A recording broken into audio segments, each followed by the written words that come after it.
की आमचं काही जे म्हणणं होतं ते आम्ही आमच्या पक्षश्रेष्ठींकडे त्या ठिकाणी सांगितलेलं आहे.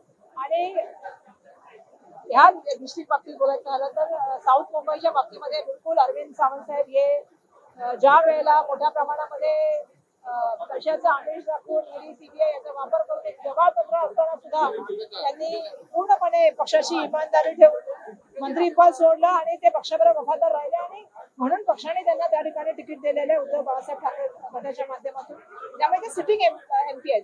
त्यांच्या बाबतीत दुमत असल्याचं त्यावेळी पण आमचं काही म्हणणं नव्हतं, आजही त्यांच्याबद्दल आमचं काही दुमत नाही. त्यामुळे त्यांच्या आज या मीटिंगमध्ये येऊन मला आनंद याचा वाटला की आज महाविकास आघाडीच्या आणि इंडिया अलायन्सचे सगळे घटक पक्ष या ठिकाणी उपस्थित होते आणि मला असं वाटतं की या माध्यमातून एक चांगला सुरुवात झालेली आहे. आणि अबुदनगरचा विकासाचा प्रश्न असेल, जसं मी सांगितलं की मध्यमवर्गीयापासून उच्चभू वर्गापर्यंत हा मतदारसंघ आहे. खूप डायव्हर्सिटी या मतदारसंघामध्ये भौगोलिक, परंतु या ठिकाणी मागच्या 10 वर्षात ज्या तऱ्हेने त्यांनी काम केलेलं आहे, भाषणं केली आहे संसदेमध्ये, त्यांचं अभ्यासपूर्ण भाषण आहे आणि सर्वसामान्यांचा कार्यकर्ता असलेला नेता अशी ती त्यांची प्रतिमा आहे. त्यामुळे मला पूर्ण खात्री आहे की येणाऱ्या इलेक्शन मध्ये ते जिंकतील.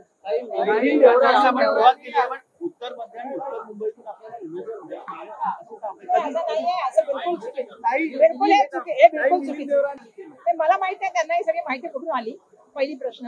आणि आता मला वाटतं ते पक्ष सोडून गेलेले आहेत, त्यांनी त्यांच्या पक्षाबद्दल बोलावं, आता आमच्या पक्षाबद्दल बोलणं सोडून द्यावं. आरोप आपल्यावरती गंभीर केलेले आहेत. नाही, माझ्यावर आरोप कुठे केलाय त्यांनी, मला केलाय का? आपल्याशी रिलेटेडच आहे ते. असं आहे की त्यांनी माहिती कुठून घेतली तर पहिला मला माहित नाही की एक्झॅक्टली दिल्लीच्या कुठल्या नेत्याने त्यांना सांगितलं, कारण ते पक्षात सोडून गेलेले आहेत. त्यांनी त्यांच्या पक्षाच्या बाबतीत बोलावं. मला नाही वाटत की कुणी आमच्या दिल्लीच्या नेत्याने त्यांना काही सांगितलं असेल. त्यामुळे त्यांच्याकडे कुठली माहिती आहे हे मला माहित नाहीये, त्यांनी कुठल्या माहितीच्या आधारावर जे ट्विट लिहिलेले.